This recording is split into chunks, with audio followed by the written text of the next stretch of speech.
Hey, what's up guys?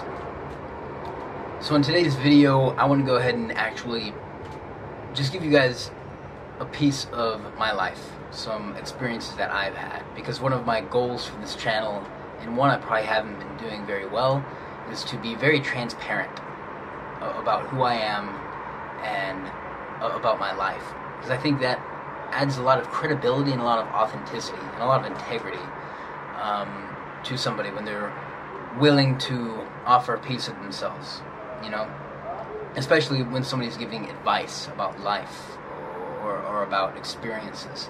I think it's important for them to be open, be vulnerable, and to reveal things about themselves so that people come to know them as a person. And I think that deepens the relationship, and that's what I want to do with you guys and what I want to do with this channel. So in light of that effort, this is kind of the first video where I will share something about my life with you guys. And as you've seen by the title, this is about my experience with OCD and how I overcame it. Now, I thought about having the title be how I cured my OCD, but that wouldn't be completely true. It would be an erroneous statement to say that I cured it.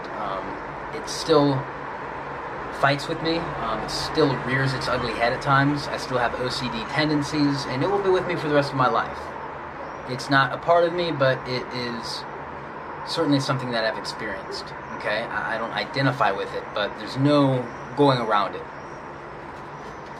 It's something that will be with me, but that's okay, because I've become a stronger person. I've become a better person. I've learned many things through it, right? Through that experience, as I always say. Through these new experiences we have in life, we learn things about ourselves, and that's the important part. And I learned a lot about myself, and I grew in the process. I apologize if it's a bit loud. I jotted down some notes. So a warning ahead of time, this video may be long. This is all completely off the cuff, unscripted. The video will probably be completely unedited. With that being said, it's going to be long. And for those of you who have no interest in OCD really, or my experience, then you can skip over this video. Tomorrow I'll be back to uploading regular content. But for those of you who have suffered from OCD, or for those of you who know somebody who is suffering from OCD, or those of you who just have an interest in it, then I would encourage you to watch throughout the video. And a disclaimer, I am not a certified doctor, specialist, psychologist, or psychiatrist. This is all based off my experience, nothing else. My experience and some knowledge I do have from the experience, and also, you know, learning about it. So, my family took a trip. I was about 14, 15 at the time, 8th grade. We took a trip to Santa Claus, Indiana, which is kind of an amusement theme park. And we stayed in a very small hotel room. And there must have been lice on the couches or the beds, because many of our family members got lice after staying there. We realized when we got home that some people had contracted lice. And for those of you who don't know, it's little bugs that live in your hair. And ironically enough, I was one of the only people who didn't get it. And I think I had pretty long hair at the time. I'm growing my hair out now, but it was probably down to there. But yeah, so I was the only person who didn't actually get any lice, yet it impacted me the most. So of course I had this paranoia. I didn't want to get lice. I don't think anybody does, but mine was a heightened level. And there was a kid in my school, and he, or at least I perceived him to be very disheveled and unkempt, you know, like dirty, like Linus from the Peanuts. But of course that was my OCD talking, right? That was my paranoia, my anxiety, influencing my perception of the world. And anyway, I remember asking one of my best friends, I asked him, hey, do you think this guy, the one that I perceived as very dirty, do you think he has lice? You know? Completely unorthodox, random question. And being the very brutally honest guy that he is, my best friend said, yeah, probably. Very nonchalantly shrugged it off and went on about his day without knowing, not blaming it on him, but that was kind of the genesis of my OCD framework. And when I say framework is a word used to describe how people receive and process information. And at that point, that kind of was the beginning of my OCD framework. Because when you are suffering from OCD, you receive and process information and interact with the world differently than you would if you didn't have this condition. And so from there, this kind of snowballed. It didn't start out so bad at the beginning. So I just started out by avoiding this guy, if he was walking down one way in the classroom, I'd go around in order to not have to come into contact with him. I just didn't want to get near him. It was all about avoidance. Because I was fearing that he had lice. Again, it was a completely irrational thought. I had no proof he had lice. He probably didn't, but I still didn't want to get it, and I had projected this fear onto him. And soon that fear spread to other people. And even my closest family members, my brothers, my sisters, my parents, at times I wouldn't want to come into contact with them. I didn't want to pass them in the hallway because I was deathly, I would even use that word, carried that much weight for me at the time. I was deathly afraid of getting lice. And actually I don't know how long the focus remained on lice, but the focus grew, right? This is all a snowball, guys, and this process took multiple years, 4 or 5 years to develop. So this timeline may be a little bit jumpy, but it started with a fear of getting lice, and then that grew to getting contaminated by anything. And the best example, the most accessible example I can give to you guys unfamiliar with OCD would be germaphobes. Do you know? It's a type of OCD where your fear of getting germs, the fear of getting contaminated. And in a similar way, that was my fear. I feared lice. There was a time where I feared getting STDs. There were times I feared getting leprosy, like ridiculous things. But it was still something I feared. And again, I would project this fear of contamination onto other people, thinking, I could get it from him, I could get it from her. And this was with strangers, this was with people I knew. It didn't have boundaries. And that was one of not the hardest thing I had to learn, but something that really struck me is that OCD doesn't have boundaries. It's in your head. Like I said, it's a mental framework. It's how you think. So even if I were to remove myself from a situation that caused me anxiety, right, that stressed me out, that I thought I could get contaminated in, then I would choose another person. My mind would pick another threat, My mind would find something else to fear. Because when you're in that state of mind, when you're in that OCD framework, you're always looking for things to fear. Always. They will always be there. What you have to change is your mind. And so back to my actual story. Okay, this is with the new camera, so I'm sorry if it gets in and out of focus pretty easily. I'm still getting used to it. So I came to the point where I couldn't function normally. I would separate the clothes I wore to school from the clothes I wore at home. I would come home and in my garage I would strip down, and then I'd throw my school clothes in the closet with everything else that was touched at school, because that was somehow contaminated as well. And then I'd go upstairs, I would shower and clean every inch of my body. I would take showers for at least hours, sometimes an hour and a half long, just cleaning myself relentlessly. And I still have my hands are very dry. I still have some effects left over from this paranoia, right? There was even time where we had an abandoned house, not an abandoned, but the people moved out and it wasn't sold yet. 2 houses down from my house. And I used to go over there and act like I was playing basketball. And I would literally rub my skin on the brick wall, the side of the house. I mean, sometimes even until there were open sores and I was bleeding. I mean, on my back, on my chest, especially my hands in the crevices, you know how you have little, the mortar in between, it's kind of round. I'd stick my finger in there. I sometimes did that on the fireplace we had at home, because that was also brick. It was all about getting clean, right? It's all about getting clean for me. That's what it was. The showering, the rubbing on the brick, anything really. And my world got smaller. My world got very limited. And those of you who suffer from OCD, this will sound very familiar to you. Your world gets smaller. Before, I could go literally anywhere, and I wouldn't have issues. I wouldn't fear things. But then I started to fear school, right? I was afraid to go to school because I had fear of getting contaminated there. There were fears there. And then there were fears at my house, right? My own family members even, right? So my world got even smaller. And then my last safe haven was my room. And even there were issues, right? I would clean my room a lot, I would vacuum a lot, I would clean everything. I couldn't touch certain things, touch my school clothes, you name it.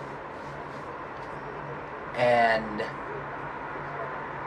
eventually it was just my bed, really. That was kind of it. That was like the last place, because throughout the whole day, it was about getting clean, right? Getting that clean spot, getting into that clean, safe spot where I didn't have to worry about contamination. And that spot became so small, it was my bed. And that's because I didn't address the issue, right? I hated these thoughts. So now I actually to kind of go into an analysis of what OCD really is. So these irrational things people do. Well, first, let's establish that it is irrational. It's an irrational thought, irrational fears. But the thing is, people who suffer from OCD often realize it's irrational. They conceptually understand. It makes no sense that I should be afraid to get lice from this person.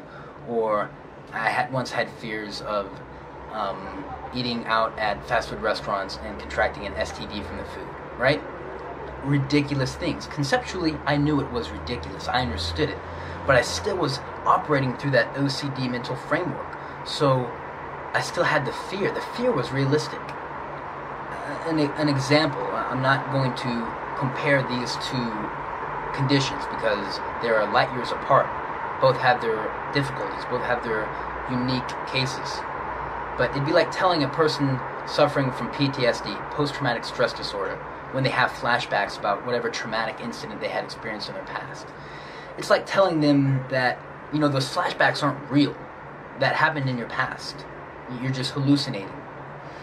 They may conceptually understand it, but that fear is so potent, that fear is so real, it affects them on a visceral level. They sweat, their nervous systems are firing, and their head is racing, right? It doesn't help to speak rationally to a person suffering from OCD. They still think rationally. They understand conceptually that it's not rational, but the fear is still there. So the reason people who suffer from OCD, the reason they do these weird things, washing their hands, counting walls, even counting corners or counting walls, these things are known as rituals. And what these rituals do for the person suffering from OCD is it gives them a release from anxiety.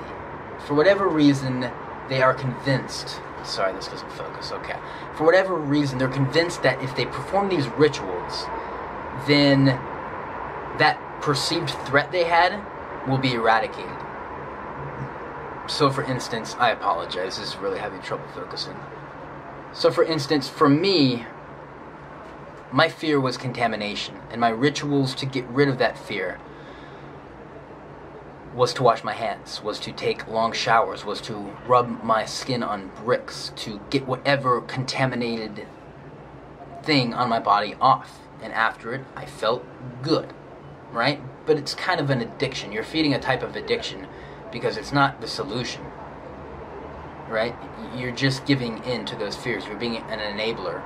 You're letting the fears, you're letting the irrationality dictate your behavior. And you see that it started out from just one guy I was afraid to get lice from. And then it came to the point where I couldn't leave my bedroom. I mean, I switched schools based on this, based on my OCD fears. I mean, it ruled my life. It ruled my life for 5-6 years. Easy. So, the reality is, I may be getting ahead, but before I forget, the reality is, guys, people who are suffering from OCD, the cure, not the cure, but the way to take control of it, the way to get your life back is to face those fears. Okay? To face those fears. It's called exposure therapy. And I'm not saying this is the only way to cure OCD. I know they have cognitive behavior therapy. There are other methods, but this is the method that I eventually used in order to overcome my OCD. So I did go to therapy. I think I tried 3 different therapists. One just talked to me about like rock bands and stuff. He didn't do anything. I don't know what it was. It was more like a sit down, talk with a friend. He really didn't help at all. And the other one had me perform exposure therapy, and they explained it to us. It was basically, you would expose yourself to your fears. So for me, I brought in a Ziploc bag of some things from school. Pencils, erasers, things that I felt were contaminated, that I didn't want to touch. And we'd sit there in the room, and I would place my hand on the contaminated object for a certain amount of time, then take it off, and kind of let that fear fade away, and realize to myself that, hey, that scary thing that I thought was going to happen, whether I thought I was going to die or, develop some awful disease, it didn't happen. So you kind of you condition your mind to realize that, hey, these perceived threats are not actual threats. And I remember sitting there in the office, and at one point I was just like, I felt like a dog. I felt like an animal, in a test lab, or a little kid, like, here, put your hand here, now take it off. How do you feel? It was just like I was able to kind of take a step out of my body, take a step back, and realize the sheer ludicrosity. What's the word? It was ludicrous. It was ridiculous what I was doing. Not what the doctor was doing, right? He was trying to help me. But what I was doing, the situation I was in, it was ridiculous.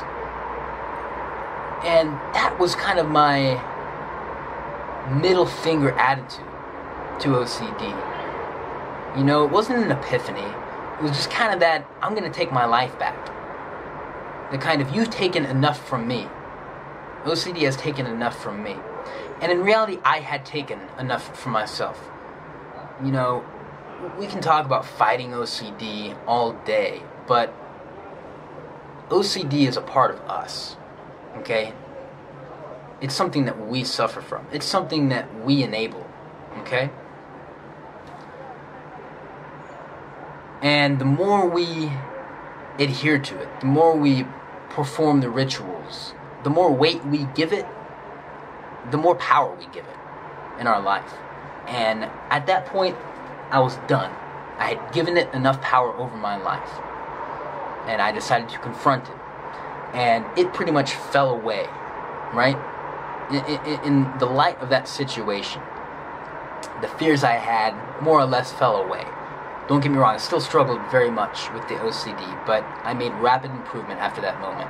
I no longer went to therapy, and things eventually got much, much, much better.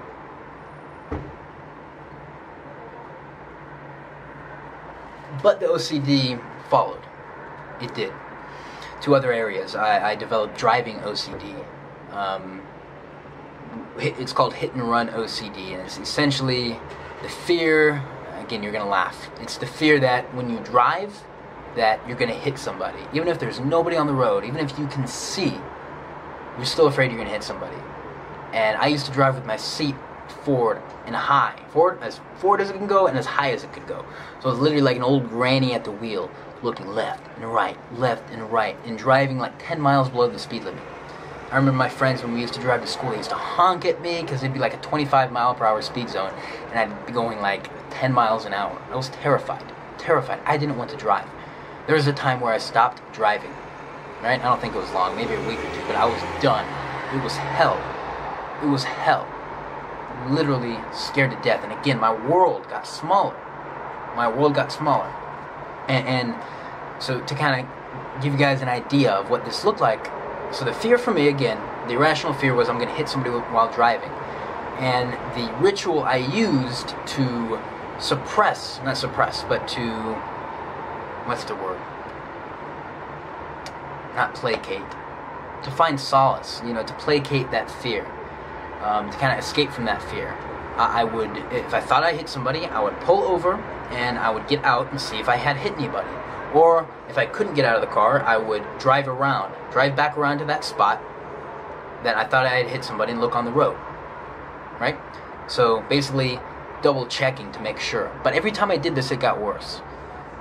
Every time I gave into those fears, every time I heeded what OCD was basically telling me I should do, it got stronger. Because the more you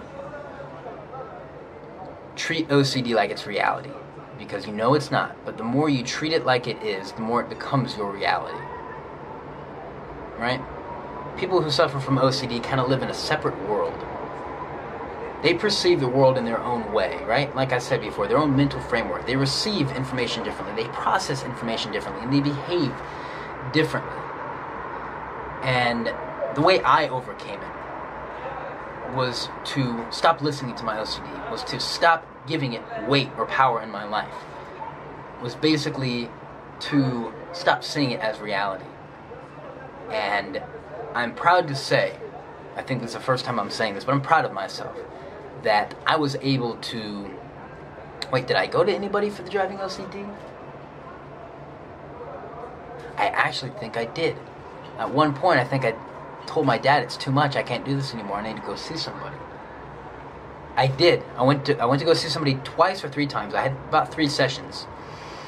And they weren't really helping. And I knew what would help, and that is the exposure. So I would drive. I forced myself to drive, and I forced myself not to look behind me. I forced myself not to drive around again to check if I hit somebody. I forced myself not to get out of the car to go check if somebody was lying on the road because of me. And it's scary. It's scary to face those fears. It's scary because you have that little voice in the back of your head saying, you just hit somebody, you're going to go to jail. You're not going to be free. All these irrational fears. Right? That was also one of the big fears. I mean, hitting somebody was bad, but I didn't want to go to the jail.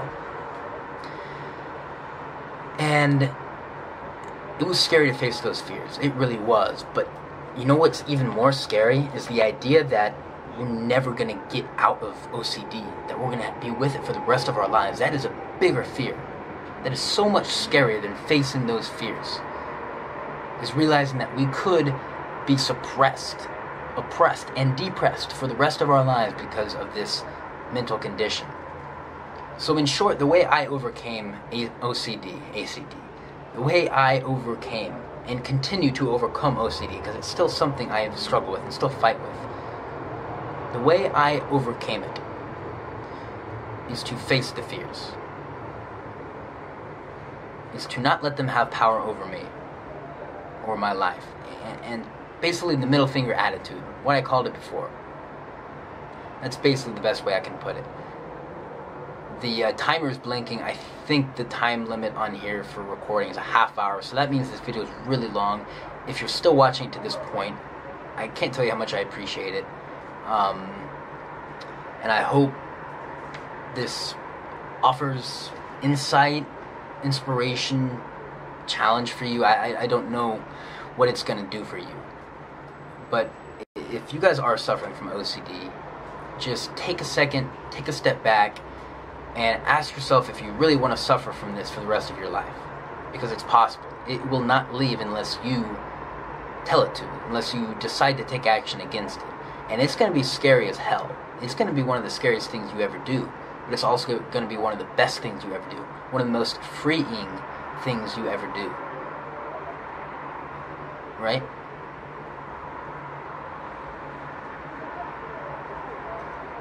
So, in short, I don't know how many minutes I have left, but to summarize this whole thing up, to give justice to this title, How I Overcame OCD. I can't talk. How I Overcame My OCD. It's empowerment. Realizing that it was my condition. It may not have been my fault, right? But it was certainly my responsibility. It was my fault that I kept heeding my OCD, that I kept giving into it. That was my fault. So once I realized it was my fault, once I realized it was my responsibility to change, that gave me the freedom to do so. Instead of being trapped by this idea, the victim role, that, oh my God, I'm suffering, I feel bad for myself, I can't do anything, right? When we're in that attitude, when we don't give ourselves responsibility, we also don't give ourselves freedom to change. So by giving myself that responsibility, I also gave myself the freedom to overcome it. And that's empowerment. And the second one is that middle finger attitude. Like, OCD, fuck off. Fuck off. This is my life. I'm going to live it how I want. I'm no longer going to suffer under you. I'm going to face my fears and come out a stronger person at the end.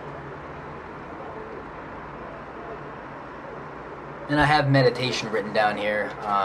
That really helped me more with my emotions, because OCD would build up so many emotions, and then also they would come out in cathartic episodes where I would scream, rip my shirt, punch holes in walls, just very angry. I wanted my life back. You know, it just, you felt trapped. And what do people do when they have their back against a wall? They react and they go out. So meditation really helped me control my feelings, really helped me control my emotions, is a better word, helped me control my emotions and my behavior, which I think also gave me a great tool to look at OCD very objectively.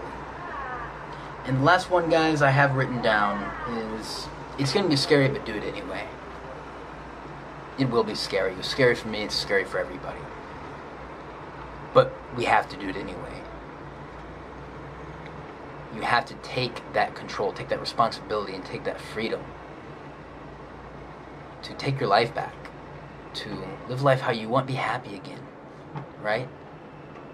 It sucks, I've been there. It's an awful place to be in. It's hell. It is a living hell. It's a living hell. You feel like you keep getting dragged back down, like you're stuck. But find that courage. Find that empowerment in yourself to say, fuck you, OCD. I want my life back. I want to be happy again. I want to be able to spend time with my loved ones. I don't want to be scared all the time. I want to be able to live life.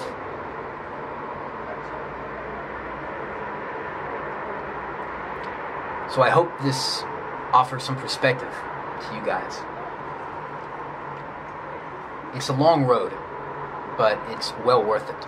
And it's something I still struggle with. I'm not at the finish line by any stretch of the imagination. I'm light years away from where I was, that's for sure. But there are still threats that, you know, my OCD kind of pops up from time to time. But I remember that. And always remember, it's easier to nip it in the bud. It's easier to stop it when it's small. You know, when it's not that scary. You know, you may have a thought in your head, well, if I don't wash my hands, then it's going to be bad. But if you keep doing that, it escalates, you know. Wash my hand for 5 minutes, now I need to wash my hand for 10 minutes, okay? So nip it in the bud when it's small, because it will get out of control and be a demon in your life. But you do have the power. Everybody can overcome this, right? It's about empowerment, it's about belief in yourself, and it's about wanting your life back. Let that want, let that desire, let that dream you have of living life once again, let that be your motivation. And let that translate into hard work to expose yourself to your fears and overcome OCD. That's it, guys. I hope you enjoyed this video. I really think this video is going to cut off in about 30 seconds. That means this video is a half hour. Holy cow, that's a long time. But it was a lot to cover. So for those of you who are interested in OCD, I hope this added some perspective. For those of you who know somebody who's suffering from OCD, please be patient with them. Give them the empowerment they need. And for those of you suffering from OCD, hang in there. Face your fears, and I promise you there's a light at the end of the tunnel. It may be a long one, But at the end, there's a beautiful life waiting for you, and it's yours to capture. So face your fears and make it happen.